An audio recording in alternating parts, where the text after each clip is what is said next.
Eu te convido a abrir a sua Bíblia, lá na carta de Paulo aos Filipenses, no 2º capítulo, no 5º versículo, até o versículo de número 11. Está escrito assim na santa palavra do Senhor: Tende em vós o mesmo sentimento que houve também em Cristo Jesus, pois ele, subsistindo em forma de Deus, não julgou como usurpação o ser igual a Deus, antes a si mesmo se esvaziou, assumindo a forma de servo, tornando-se em semelhança de homens, e reconhecido em figura humana, a si mesmo se humilhou, tornando-se obediente até a morte e morte de cruz. Pelo que também Deus o exaltou sobremaneira, e lhe deu o nome que está acima de todo nome, para que ao nome de Jesus se dobre todo joelho nos céus, na terra e debaixo da terra, e toda língua confesse que Jesus Cristo é Senhor, para a glória de Deus Pai. Feche seus olhos, vamos orar. Deus, nós rogamos ao Senhor que o Senhor nos ajude nessa noite a nos concentrarmos na sua palavra, e que da sua palavra, que é fonte inesgotável de vida, o teu Espírito venha comunicar graça no nosso coração, nos fazendo submissos à sua vontade e, mais do que isso, confiantes de que tudo que o Senhor tinha que fazer por nós já foi feito, e que nós aguardamos apenas o dia da consumação de todas as coisas. E até lá, estamos guardados e seguros em tuas mãos, pois nada, nem ninguém poderá nos separar do amor de Deus, que foi manifesto por nós em Cristo Jesus, e que nos resgatou de uma vez por todas do império das trevas, nos elevando ao reino de Jesus Cristo, Senhor. Pedimos que o teu Espírito fale conosco. Nós te pedimos isso em nome de Jesus. Amém. Existe uma palavra no meio evangélico, uma palavra no meio teológico, que é uma palavra muito dita e às vezes não compreendida em sua totalidade. E esta palavra é a palavra cosmovisão. Cosmovisão, de uma explicação bem simples, são apenas os óculos pelos quais eu e você enxergamos o mundo. O cristianismo é uma religião, é uma fé, é uma doutrina cuja exigência, dentre outras tantas, é fazer com que eu e você tenhamos uma forma de enxergar o mundo adequada. Eu e você, como cristãos professos, temos que analisar o mundo de uma maneira clara, específica, bíblica e verdadeira. E essa forma de enxergar o mundo deve ser coerente, dando resposta a todas as coisas. Qual seria essa forma de enxergar o mundo? Como eu posso enxergar o mundo de maneira coerente, bíblica, de maneira racional, tendo a fé imbuída nesse bojo todo? Como eu posso ver o mundo de maneira coerente? Nós podemos pensar em cosmovisão em 4 eixos distintos. Deus criou o mundo, o homem, por causa do pecado, cai da presença do Senhor. Deus redime o mundo em Jesus Cristo, o Senhor, e em breve Deus irá consumar todas as coisas. Nós podemos pensar em cosmovisão nesses 4 eixos. Nesses 4 eixos que dão coerência, que dão sentido, que dão clareza a todas as coisas. A Bíblia nos diz que Deus criou o mundo, e esse mundo foi criado perfeito. Esse mundo foi criado bom. Quando Deus viu aquilo que ele tinha feito, Deus disse que tudo isso era bom. Deus se alegrou na sua criação. Contudo, a Bíblia também nos diz que um ente parasitário, o pecado como uma erva daninha vinda de fora, seduziu os nossos primeiros pais e fez com que Adão e Eva caíssem da presença de Deus. Reprovados diante do teste, tornaram-se inimigos do Senhor e se distanciaram de Deus para todo sempre. Biblicamente, foram chamados de mortos em todos os sentidos. Mortos espiritualmente, mortos fisicamente, mortos eternamente. Mas o Senhor Deus, que é bom, que é perfeito, que é justo, na plenitude do tempo, envia o seu Filho em semelhança de homens, para cumprir aquilo que os nossos primeiros pais não foram capazes de cumprir. E por meio da obediência de Cristo, Cristo redimisse para si, para Deus, povos de todas as tribos, línguas, raças e nações. Deus envia seu Filho para ser o redentor da raça humana. E depois da redenção do Filho, o homem redimido, o homem restaurado, o homem reaproximado de Deus, aguarda o dia em que todas as coisas serão consumadas, em que a morte, o pecado, os governos desse mundo serão vencidos de uma vez por todas, e Cristo reinará para sempre no nosso meio e nós junto a Ele. A cosmovisão cristã está resumida nesses 4 eixos. A cosmovisão cristã está resumida nessas 4 formas de enxergarmos a história. Nessa noite, eu não quero falar das 2 primeiras coisas que ocorreram, criação e queda. Eu quero falar da redenção e da consumação. Desses 2 pontos da cosmovisão que nos são caríssimos e nos são importantíssimos. E gostaria de trazer como tema desses 2 pontos, redenção e consumação, a seguinte proposição: Rei dos Reis e Senhor dos Senhores é a apresentação final e definitiva do nosso Senhor Jesus Cristo.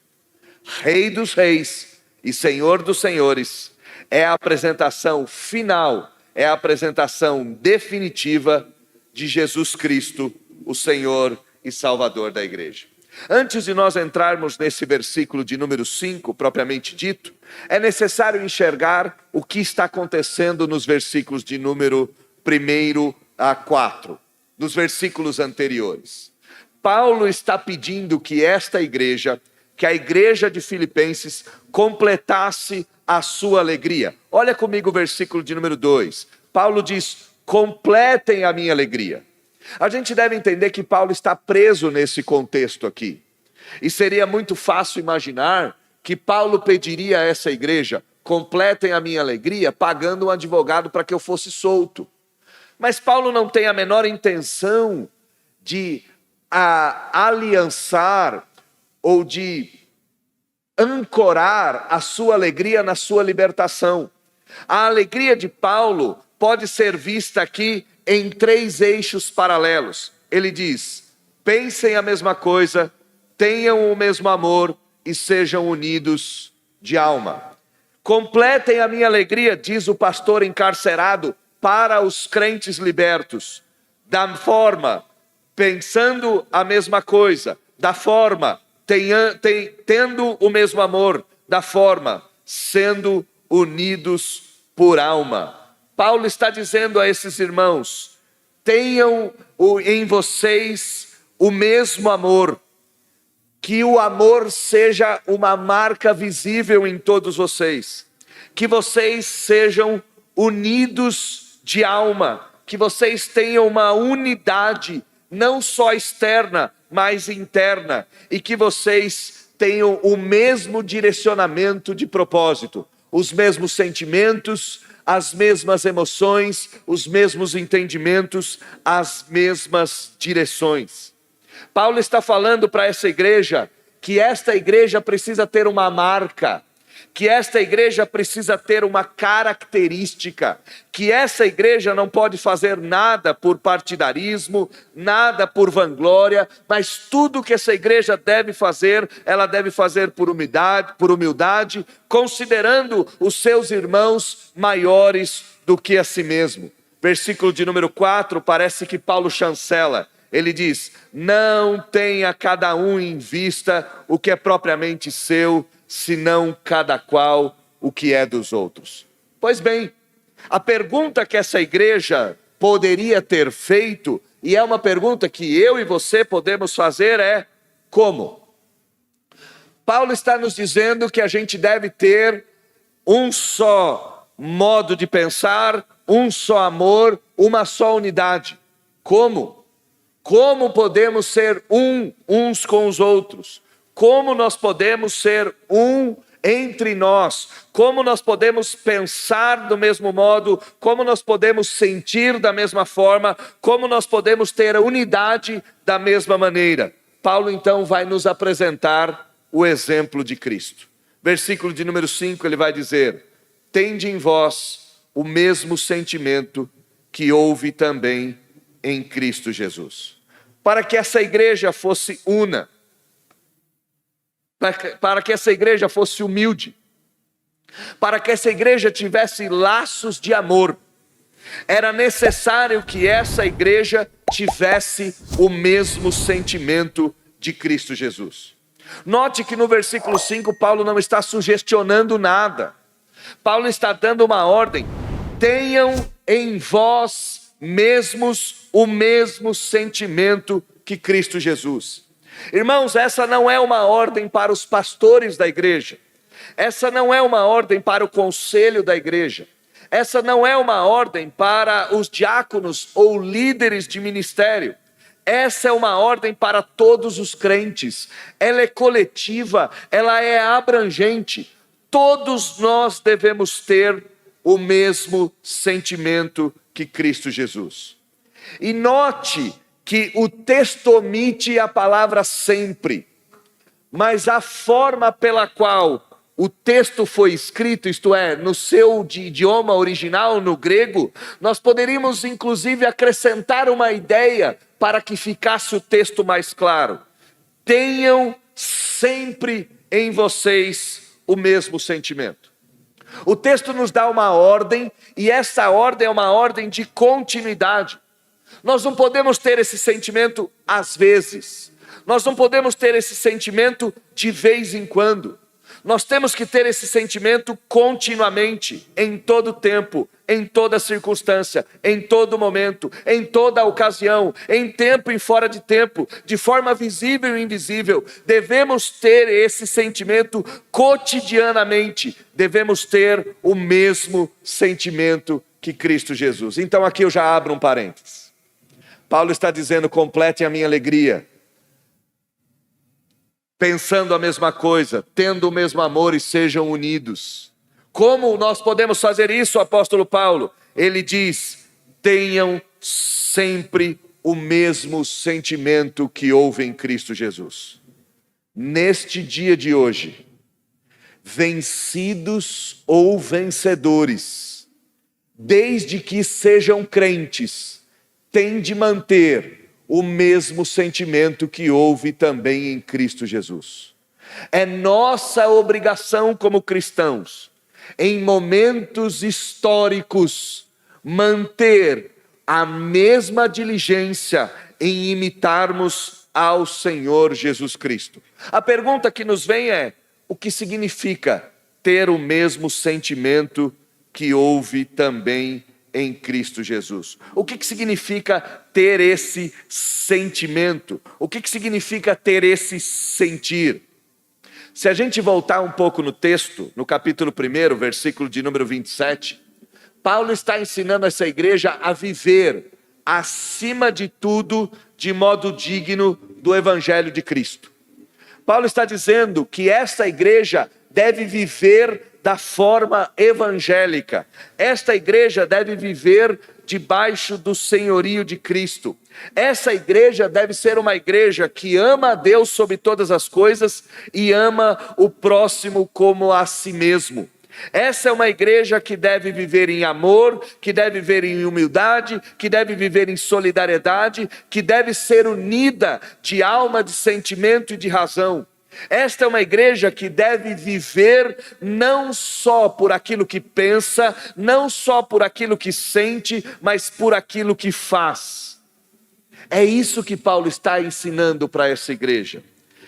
Tenham em vós o mesmo sentimento que houve em Cristo Jesus, é uma forma de sentir, de pensar, de agir, de desejar igual ao Senhor Jesus Cristo.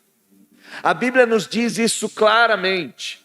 Paulo está dizendo a esses crentes de forma clara: se eu e você nos julgamos cristãos, significa que nós somos imitadores de Cristo. E se eu e você somos imitadores de Cristo, eu e você devemos ter um sentir igual a Cristo. Eu e você devemos ter um pensar igual a Cristo. Eu e você devemos ter um agir igual a Cristo. A norma cristã do texto não é nem maior e nem menor do que essa. Se eu e você somos cristãos, devemos imitar a Cristo no pensar, no sentir, no desejar e no agir. É isso que significa ter o sentimento de Cristo Jesus. A grande pergunta é, nesse mês de eleições, nos parecemos mais com Cristo ou ficamos mais parecidos com o nosso político de estimação? Ou melhor, nesse último momento de culto, nesses últimos instantes onde a apuração corria ligeira, nós temos o mesmo sentimento de Jesus ou nós temos um sentimento contrário ao de Jesus? Nós estamos sentindo, pensando, desejando e agindo como Cristo ou contrários a Cristo? Se você quer sair um pouco desse ambiente e ir um pouco para a vida real lá fora, seus vizinhos percebem em você um imitador de Cristo que pensa, age, sente, fala, deseja como Cristo, ou alguém que é contrário ao Senhor Jesus Cristo? Pensemos nisso. Paulo diz: completem a minha alegria. Sejam unidos de pensamento, unidos de alma, unidos de sentimento. Tende em cada um de vós o mesmo sentimento que houve em Cristo Jesus. Sejam imitadores de Jesus em todo o tempo, em todas as circunstâncias. Mas para a gente tentar ter o texto um pouco mais claro, o que seria esse sentimento na prática? O que seria sentir, pensar e desejar como Cristo? O que seria para nós, podemos perguntar para Paulo, o que seria para nós ter esse mesmo sentimento que houve em Cristo Jesus em todo o tempo? Paulo então nos apresentará 8 estágios do que é ter o mesmo modo de sentir, pensar, desejar e agir de Cristo. Ele começa nos dizendo no versículo de número 6 e vai terminar no versículo de número 8. Ele diz: pois ele, Jesus, subsistindo em forma de Deus, não julgou como usurpação ser igual a Deus. Antes, a si mesmo se esvaziou, assumindo a forma de servo, tornando-se em semelhança de homens, e reconhecido em figura humana, a si mesmo se humilhou, tornando-se obediente até a morte e morte de cruz. Note o que o texto está nos dizendo. O texto começa a nos dizer que Jesus, antes da sua encarnação, subsistia em forma de Deus. O que nós temos aqui, irmãos, é uma clara expressão da divindade de Cristo. A pré-existência de Cristo não é uma pré-existência inferior à existência divina. Cristo era Deus, estava com Deus, e sendo Deus, todos os atributos divinos estavam nele e eram para ele. Jesus era essencialmente Deus, Ele possuía eternidade, ele possuía poder, ele possuía glória, ele possuía majestade. Tudo aquilo que Deus o Pai possui, Cristo possuía antes da sua encarnação. Onisciência, onipotência, onipresença, eternidade, bondade, justiça, glória, majestade, santidade, excelência sem fim. E nós poderíamos aqui elencar 20, 30, 40 atributos iguais de Jesus com o Pai. Mas olha o que o texto nos diz, que mesmo tendo essa posição de destaque, mesmo sendo Deus, mesmo possuindo o direito por ser Deus, da mesma substância que o Pai, não julgou como usurpação o ser igual a Deus.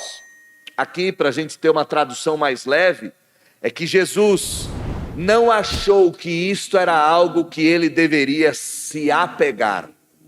Sendo Deus, ele não levou em conta que este fato era um fato que ele deveria se amarrar. E por isso, diz o texto, ele se esvaziou. Ao invés de se apegar a isso, Jesus se esvaziará disso. Eu não estou dizendo que a divindade deixou de existir em Jesus. Não é isso. Mas o fato de Jesus ter assumido a minha natureza e a sua natureza, o fato de Jesus ter assumido a nossa carne, demonstra esse esvaziamento. Jesus não abandonou a natureza divina. A sua natureza divina permanece junto à natureza humana, mas ele não leva em conta que esses atributos deveriam ser mantidos a qualquer custo, e de uma forma ele reduz a sua autoridade. Eu não sou capaz de explicar isso com as minhas palavras na totalidade. Aliás, ninguém é capaz de explicar isso na sua profundidade extrema. Mas o que nós podemos entender é que Jesus, sendo Deus, deixa-se aprisionar pelo ventre de sua mãe. Jesus, sendo Deus, deixa-se limitar pelo conhecimento do homem. E mesmo conhecendo todas as coisas, mesmo merecendo todo tipo de glória, resolve se diminuir na figura de um menino e passar a aprender tudo de sua mãe a partir dos primeiros ensinamentos. Ele se esvazia, deixando o trono para trás e vindo para a manjedoura, que outrora vazia, mas agora ocupada pelo Filho do Homem, pelo servo sofredor. Jesus, sendo Deus, não julgou que ser Deus era algo que ele deveria se apegar, antes se esvaziou, e nesse esvaziamento, diz o texto, ele assume a forma de servo e se torna em semelhança de homens. Jesus poderia ter nascido em qualquer lugar, Jesus poderia ter nascido em qualquer palácio, Jesus poderia ter nascido em qualquer trono, Jesus poderia ter reinado em qualquer nacionalidade, em qualquer idioma, mas diz a Bíblia que ele preferiu assumir a forma de servo. E a sua forma de servo foi tal, foi tamanha, que ele se assemelhou a nós em todas as coisas. O autor aos Hebreus vai nos dizer que nós temos um sumo sacerdote em quem nós podemos confiar, porque Jesus experimentou todas as nossas dores, todos os nossos sofrimentos, excetuando o pecado que nós mesmos cometemos.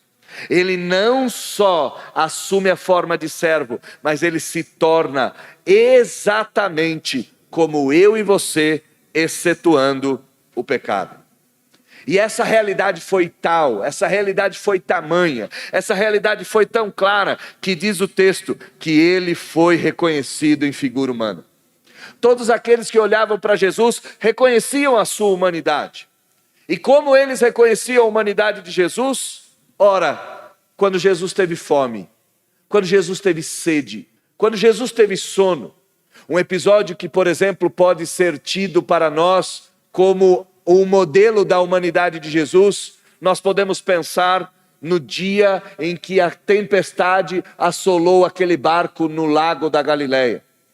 Diz a Escritura que Jesus dormia profundamente.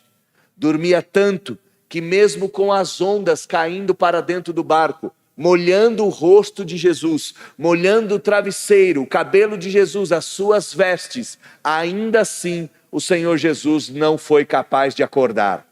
Tão humano, tão ser humano como eu e você, que naquele dia ele estava cansado e dormia feito uma pedra. Ele, sendo Deus, não julgou por usurpação ser igual a Deus. Antes se esvaziou, assumiu a forma de servo, tornando-se em semelhança humana, reconhecido em figura humana, a si mesmo se humilhou.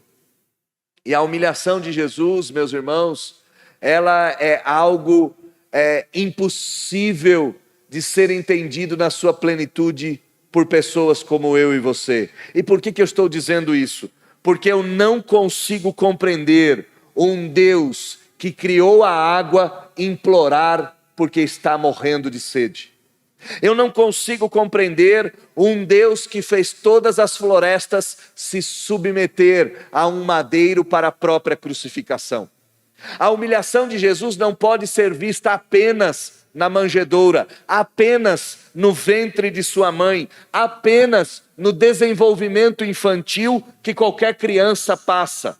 Nós devemos enxergar a humilhação de Jesus se rendendo a homens pecadores e se entregando em favor deles. Essa humilhação é uma humilhação num nível enorme, num nível impossível de compreendermos na sua totalidade. Diz a Bíblia, numa 7ª estação de rebaixamento, que Jesus tornou-se obediente até a morte. E se nós não somos capazes de enxergar como foi o esvaziamento de Jesus, se nós não somos capazes de enxergar como foi o seu nível de humilhação, nós também não somos capazes de dar conta de todo o sentido que diz ou que demonstra que o Filho de Deus morria naquela cruz. Jesus não fingiu morrer, ele morreu. Aquele instante, o autor da vida entregava a sua vida naquela cruz. Naquele instante, o autor da salvação morria para salvar pecadores, dos quais todos nós somos contados. Ninguém pode compreender a profundeza do que está acontecendo, mas nós podemos ter um vislumbre. A morte de cruz era uma morte maldita. A morte de cruz era uma morte vergonhosa. E Jesus, mesmo sendo Deus, não levou isso em conta e fez do seu esvaziamento o sentido da sua vida. E se humilhou e abraçou a morte. E abraçou a morte de cruz, que era a morte mais indigna de todos os judeus, ou que todos os judeus poderiam se passar. A grande pergunta é: por que é que Jesus fez isso? Por que é que Jesus se esvazia nessas 8 estações? Por que é que Jesus se derrete nesse nível tão baixo? Por que é que Jesus mergulha tão profundamente nas trevas que são descritas nesse texto? Nós não podemos dizer que Jesus fez essas coisas para depois receber um prêmio maior, porque Jesus já tinha toda a glória que ele possuía com o Pai. Não tem nada neste mundo, nesse universo, que Jesus não possuía. Jesus não está fazendo isso tudo para conquistar um prêmio, para conquistar um valor que outrora ele não possuía. Nós não podemos entender esse texto como Jesus fazendo algo para ter algo em troca. Nós não podemos compreender esse texto como Jesus dando uma parte da sua vida para receber um prêmio maravilhosíssimo, a qual ele nunca tinha experimentado. Jesus não fez isso, a não ser para salvar pecadores indignos que não mereciam a salvação e que estavam condenados à morte. Jesus fez isso, meus irmãos, para se tornar amigos de pecadores. Jesus veio para resgatar pessoas como nós. E a Bíblia nos mostra que ele não veio trajado com uma roupa especial. Ele não veio como um cientista que está vestido com roupas a não se contaminar. Pelo contrário, Jesus veio ao mundo despido, desprotegido. Jesus fez tudo isso e não se separou dos pecadores, e ainda veio de uma linhagem de pecadores. Se você olhar lá na genealogia de Mateus, você vai enxergar mulheres como Ruth, a Moabita. Você enxergará mulheres como Tamar, aquela que seduz e dela vem Judá. Você vai enxergar na genealogia de Jesus mulheres como Batseba, que foi pega em adultério com o rei Davi. Jesus não só veio para os pecadores, mas trouxe na sua linhagem pecadores terríveis e miseráveis. Durante sua vida, ele se cercou de pecadores em todo o tempo. Ele era amigo de prostitutas, amigo de cobradores de impostos. Ele vivia com homens que não lavavam as mãos antes da refeição. Jesus sempre esteve na companhia de pecadores. Jesus esteve inclusive na companhia de pecadores quando morreu. Ao seu redor, 2 ladrões estavam dependurados. Ele ficou no meio deles. Jesus veio ao mundo nu e saiu desse mundo nu e desprotegido. Por que o Rei do Universo ia experimentar tanta dor e tanta humilhação? Porque, irmãos, essa era a única forma de Jesus salvar pecadores, dos quais todos nós somos contados. É a 3ª vez que eu digo isso. Jesus fez tudo isso para nos salvar. E para nos salvar, ele não podia ter uma distância segura de cada um de nós. Ele tinha que ficar ao nosso lado. Para nos salvar, Jesus tinha que se tornar nosso amigo. Para nos salvar, Jesus tinha que entregar a sua vida em nosso favor. Para nos salvar, Jesus tinha que abrir mão do seu trono de glória. Para nos salvar, Jesus tinha que abraçar aquela morte, e aquela morte de cruz, pois naquela morte, o salário do nosso pecado, as custas do nosso pecado, estavam sendo pagas. Eu e você, por meio dos nossos antepassados, compramos uma passagem para o inferno. E não só por causa dos nossos antepassados, mas nos nossos próprios atos, nós compramos uma passagem só de ida para o inferno. Quando Jesus se humilha, quando Jesus se entrega naquela cruz, ele rasga essa passagem em direção ao inferno. E no lugar dela, ele nos dá uma passagem segura, somente de ida em direção ao céu. Ele troca de lugar conosco. Ele assume o lugar onde nós merecíamos ir para nos dar o destino que era dele por natureza. O amor de Jesus é incomparável. O amor de Jesus é imensurável. Deixar o seu lugar no céu para vir até o deserto de Israel da Judéia e morrer no Gólgota é a humilhação das humilhações. Jesus experimentou as trevas desse mundo. Jesus sorveu as trevas desse mundo, e esse experimentar foi tamanho que na cruz do Calvário Jesus bradou: Deus meu, por que me desamparaste? Esse amor é impressionante.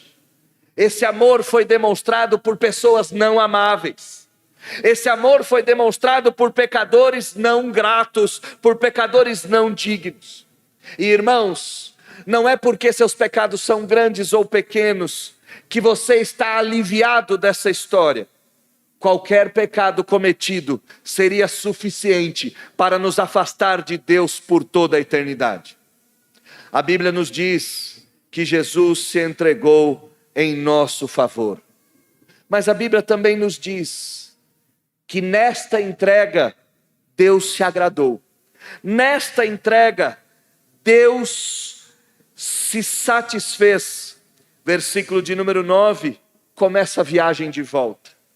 Pelo que também Deus o exaltou sobremaneira, e lhe deu o nome que está acima de todo nome, para que ao nome de Jesus se dobre todo joelho, nos céus, na terra e debaixo da terra, e toda língua confesse que Jesus Cristo é o Senhor, para a glória de Deus Pai. Quando Jesus se entregou naquela cruz, a única coisa que ele estava fazendo era resgatando para Deus um povo, resgatando para Deus um povo indigno que não merecia. Mas nesse resgate, o Pai se satisfez. E quando o Pai se satisfez, o Pai o elevou, o Pai o exaltou, o Pai o glorificou. Não com uma glória diferente da que ele já tinha, com a mesma glória, mas fazendo de Jesus definitivamente Rei dos Reis e Senhor dos Senhores. Neste ato em específico da redenção, Jesus Cristo recebe o nome final pelo qual ele será conhecido pelos séculos dos séculos. Neste ato, Jesus recebe o seu título cabal, que é ser chamado de Rei dos Reis e de Senhor dos Senhores.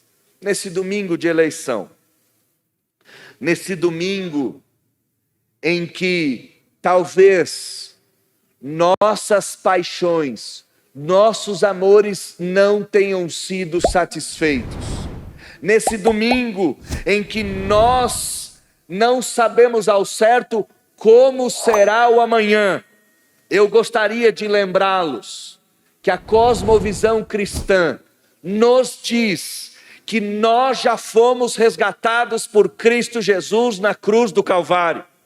Eu gostaria de lembrá-los que Jesus Cristo naquela cruz conquistou para o Pai pessoas de todas as tribos, línguas, povos e raças, e fez dessas pessoas amigos de Deus, filhos de Deus, herdeiros de Deus. Naquela cruz, naquela humilhação, Jesus se tornava para nós definitivamente Rei dos Reis e Senhor dos Senhores. E o Pai o exaltou sobremaneira, que mais dia menos dia, todo joelho nessa terra terá que se dobrar à glória de Cristo Jesus.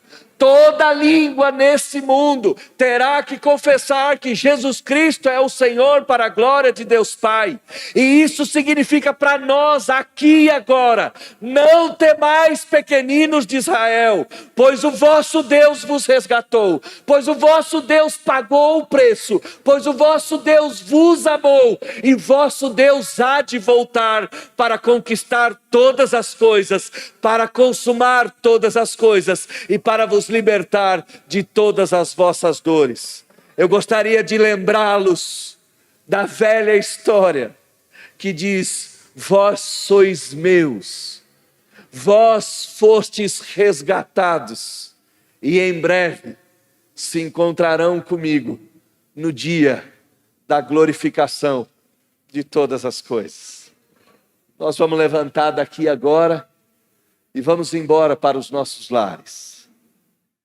E mesmo que amanhã as ruas amanheçam banhadas de sangue, ainda assim estamos seguros nas mãos daquele que se humilhou em nosso favor. Estamos seguros nas mãos daquele que é Rei dos Reis e Senhor dos Senhores, pois esse título é o título final de Jesus para as nossas vidas. E nossas vidas estão completamente seguras nas mãos do Senhor Jesus. Eu gostaria de convidá-los a fechar os seus olhos e orarem junto comigo. Uma oração não pedindo para que nada mude, mas apenas para que eu e você não nos esqueçamos que já fomos redimidos, e aguardamos a restauração de todas as coisas. Vamos orar. Deus, nós só queremos nos lembrar que o seu esvaziamento foi a causa do nosso engrandecimento.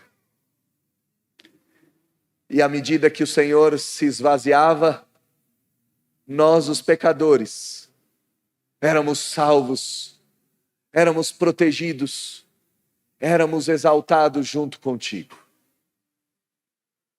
Estamos assentados nas regiões celestiais nesse exato momento. Não há nada por que temer, não há ninguém a quem temer, pois nós estamos em vossas mãos, e das vossas mãos, nenhum dos que o Pai deu se perdeu. Estamos seguros nas mãos do resgatador fiel. Estamos seguros nas mãos daquele que na cruz do Calvário se entregou.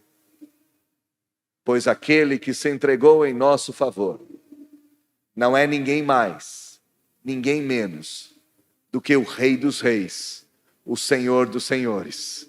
Esse é o título final de Jesus para as nossas vidas. Esse é o título cabal de Jesus. Nós só queremos nos lembrar disso para sempre. Não nos deixe esquecer que em tuas mãos estamos seguros e somos mais do que vencedores. Muito obrigado por ser quem o Senhor é.